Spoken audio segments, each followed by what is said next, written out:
Bonjour à tous, bienvenue à notre rendez-vous quotidien, l'étude du Chitat du jour. Aujourd'hui, nous sommes le Chavav 26, Shvat 5786, le Yom Shishi Erev Shabbat Kodesh de la Parashat Mishpatim, mais également la Parashat Shkalim que nous allons lire au Sefer Torah demain, Be'ezrat Hashem, Yom Shabbat Kodesh. Nous allons parler du Machatzit HaShekel dans cette Parashat Shkalim. Le Machatzit HaShekel nous y enseigne qu'un juif sans son prochain n'est en réalité qu'une moitié. Pour approfondir cette nécessité vitale de l'autre, nous étudions un enseignement du Baal Shem Tov fondé sur un verset de la Parashat Bereshit. Lorsqu'un homme est créé, et en particulier, lorsqu'Hachem a créé Adam Arishon, il déclara qu'il n'était pas bon pour l'homme d'être seul, et qu'il lui ferait une aide contre lui, Eizer Kenegdo. C'est à cet instant qu'Akadosh Baruch Hu donna à Adam une compagne, Chava. En réalité, Kenegdo, nous le savons, c'est contre lui, et avec lui, en fonction. Le Baal Shem Tov explique que nous apprenons de ce verset comment un autre juif devient notre aide. Akadosh Baruch Hu utilise autrui comme un miroir pour nous. En nous regardant dans un miroir, nous voyons notre propre reflet. Si notre visage est propre, si notre visage est souriant, eh bien l'image l'est aussi. Mais si nous y percevons de la saleté, du négatif, de la tristesse, chas v'shalom, c'est que notre propre visage est sale et triste. Il en va de même avec notre prochain qui est là pour nous comme un miroir. S'attarder sur le fait qu'une personne n'est pas bien, au lieu de chercher simplement à l'aider, à résoudre son problème, c'est le signe même que ce trait négatif réside également en nous. Si nous voyons quelqu'un agir de manière blessante et que nous nous indignons de sa méchanceté sans réfléchir à la façon de l'aider à être plus précautionneux, nous devrions réaliser qu'il agit comme notre miroir. C'est peut-être nous qui devons être plus vigilants pour ne blesser autrui. À l'inverse, lorsqu'un tzaddik regarde quelqu'un, comme il n'a aucun mal en lui, il ne perçoit pas de mal chez l'autre. S'il remarque un problème, il ne juge pas, mais il va chercher uniquement comment aider la personne à s'élever. Voir le mal chez l'autre revient donc à voir le mal en soi. Au lieu de s'emporter, il convient d'apporter une aide bienveillante et de travailler à corriger ce qui doit l'être en nous-mêmes. En adoptant ce principe-là, eh bien la colère s'efface au profit de la Ahavat Israël. Le Rabbi de Lubavitch souligne qu'en agissant ainsi avec unité, avec Ahavat Israël, nous mériterons la Géoula, la délivrance totale, véritable et complète par Mashiach Tzidkenu, immédiatement, mais pas seulement immédiatement, surtout de nos jours.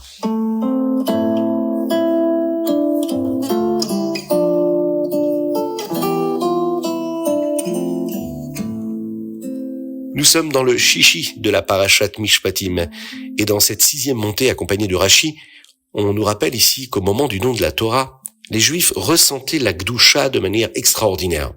Cependant, Hachem les avertit que cet état-là ne perdurera pas à cause de la future faute du veau d'or, Chet HaEgel, qui mettra fin à cette période privilégiée pour le Ham Israël.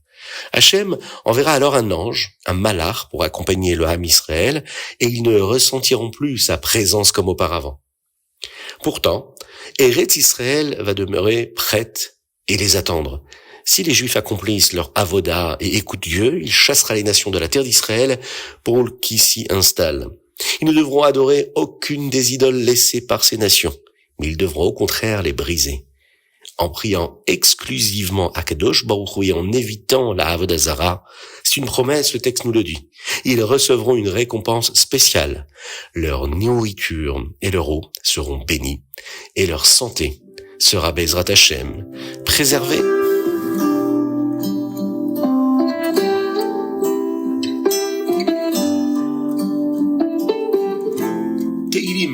Aujourd'hui, nous lisons la seconde moitié du psaume 119, le Kuf Yud Tet. Et ici, on nous parle de la grandeur de la Torah et des mitzvot. Ta'an leshoni himratecha, que ma langue répète tes paroles. C'est un verset que nous prononçons ici. Et la Chassidut explique à ce sujet que lorsqu'un juif étudie la Torah, Hakadosh Baruch Hu étudie avec lui. En effet, les paroles de la Torah n'ont pas été inventées par les sages ou les tzadikim. Ce sont les paroles mêmes d'Hachem que lui-même a prononcées. En disant ces mots, en prononçant les lettres de la Torah, les lettres sacrées de chaque livre de Torah que nous étudions, nous répétons ces mêmes paroles divines et Hachem les prononce à l'unisson avec chacun d'entre nous.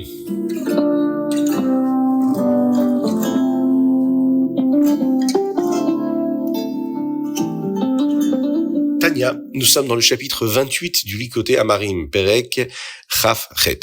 Ici, le Rabbi Shlomo Zalman va nous parler des Machashavot Zarot, les pensées étrangères. Ces pensées-là qui viennent nous perturber durant la tfila, durant l'étude de la Torah.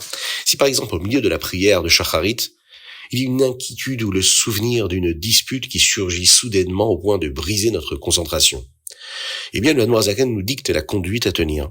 Il précise d'abord qu'une personne ordinaire ne doit pas tenter de transformer ses pensées en Gdusha, car c'est un travail réservé aux tzadikim. Il faut simplement ignorer complètement ses pensées étrangères et prier avec encore plus de concentration, plus de kavana. Le Yetzer Hara tente de nous distraire précisément parce qu'il s'agace de voir la neshama se renforcer et se connecter à Dieu à travers la tfila. Ainsi, loin de se laisser abattre, il faut au contraire se réjouir, car le Rabbi Shlomo Zalman nous dit ici, ces pensées prouvent que l'âme progresse. Cette joie supplémentaire va permettre de mieux se concentrer sans prêter attention à toutes les distractions, puisque c'est le Yetzer Hara qui en est le maître. Le Rabbi de Lubavitch nous rapporte sur ce principe-là en disant qu'il s'applique à tous les aspects de notre Avodat Hashem et de notre mission.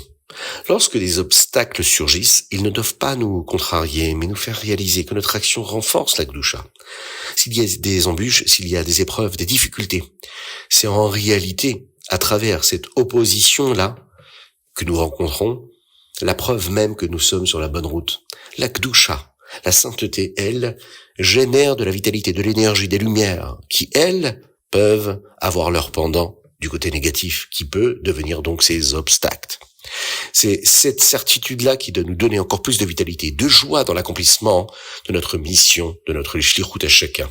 Qu'Hachem fasse Be'ezrat Hashem, que nous puissions à chaque fois chasser par ce balayement d'un revers de main, comme le Rabbi Shlomo Zalman le dit ici dans le Tanya, et comme le Rabbi le dit très souvent à travers ses lettres, lorsqu'il répond à des personnes qui lui posaient des questions concernant justement cette tristesse qu'il pouvait ressentir face aux difficultés. De mettre ça de côté, de ne pas y penser, de se concentrer sur l'action concrète, dans la joie véritable.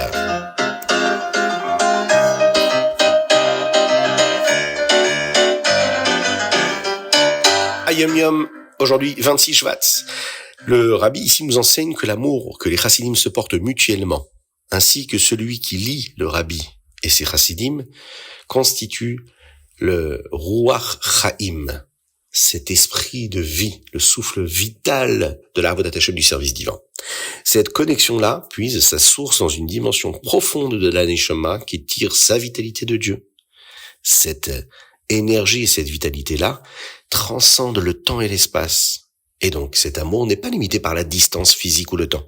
On peut ressentir cet attachement même pour quelqu'un qui se trouve dans un autre lieu ou que l'on ne peut pas voir matériellement pour le moment.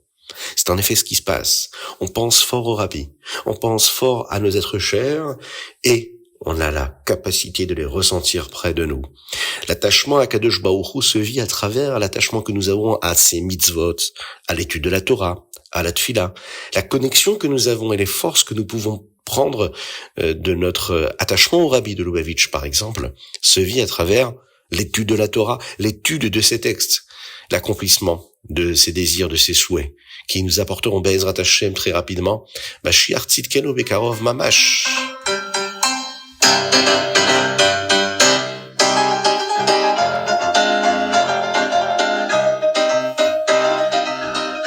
Rambam, nous sommes dans l'Ilchot Talmud Torah. Et nous voyons ici, en réalité, dans ces 3 chapitres que nous étudions aujourd'hui, qu'il est question d'une étude qui doit être établie dans toutes les villes. À savoir que une ville qui est dépourvue d'enseignants pour les enfants, eh bien, mérite d'être détruite ici, nous le disons. Car c'est l'étude des plus jeunes qui assure l'existence du monde. On n'interrompt jamais leur apprentissage, le Rambam nous dit, pas même pour bâtir le Beth Amikdash, et encore moins, bien sûr, pour des vacances. Les enseignants ont l'interdiction de s'adonner à d'autres tâches pendant les cours afin de ne pas être distraits. Ils doivent veiller à ce que la taille de leur classe reste raisonnable. Le 3e chapitre rappelle que chaque juif qui fournit l'effort nécessaire pour accéder à la couronne de la Torah, eh bien, reçoit un mérite extraordinaire. On ne peut interrompre son étude que pour accomplir une mitzvah urgente que personne d'autre ne peut réaliser lorsqu'on étudie, on doit rester concentré. Enfin, dans le 4e chapitre, on nous pose ici une règle essentielle. L'élève doit continuer à interroger le maître jusqu'à la compréhension totale. Et l'enseignant, lui, ne doit jamais s'irriter contre ses étudiants s'ils ne saisissent pas immédiatement ce qu'il est en train d'expliquer. Il faut donc beaucoup de patience pour le professeur et beaucoup de dévouement également et d'investissement par l'élève. C'était le Chitat du jour. Je vous invite à le partager avec le plus grand nombre et à nous envoyer vos dédicaces au WhatsApp plus 33 6 21 37 24 52. Je vous souhaite un excellent Shabbat. Shabbat Shalom U'Mvoach à tout le Ham Israël. Que l'on puisse Bezrat Hashem entendre que des bonnes nouvelles pour le Ham Israël partout où il se trouve. Que les malades puissent guérir très très rapidement. Et qu'on puisse Bezrat Hashem accueillir Mashiach Tzidkenu Bekorv Mamash. C'est un jour important, Shabbat Mevarachim du mois de Hadar. Mishenichnas Hadar Marbim Besimcha. Il faut donc, comme le rabbi de Lubavitch avait l'habitude de le demander, organiser un Farbrengen, que ce soit en public, à la choule, mais également à la maison, avec les enfants, en famille, prendre des forces et dans la joie véritable. On va se quitter là pour quelques moments, quelques temps, c'est-à-dire jusqu'à la sortie de Shabbat. Et à la sortie de Shabbat, on va se retrouver pour un nouvel épisode, pour le Chitat du Shabbat, du Yom Shevi'i, Yom Shabbat Kodesh. Mais avant cela, on va essayer de se tourner vers nos voisins, se poser la question de savoir est-ce que chacun a ce qu'il faut pour faire Kiddush. Est-ce que notre voisin, notre voisine a ses chalotes? Est-ce qu'elle aurait peut-être besoin d'un repas, d'un peu de chaleur, d'un sourire, d'une présence, d'un mot, d'une pièce? On n'hésite pas à faire cela, c'est ce qui va faire venir Mashiach. Pensez à ceux qui sont autour de nous, qui parfois, oui, sont seuls. Il faut penser à chaque juif. Ce sont ces bonnes actions qui nous amèneront le Mashiach. Que Dieu vous bénisse et qu'il vous protège et qu'il vous envoie toutes les bénédictions que vous souhaitez recevoir. Shabbat Shalom.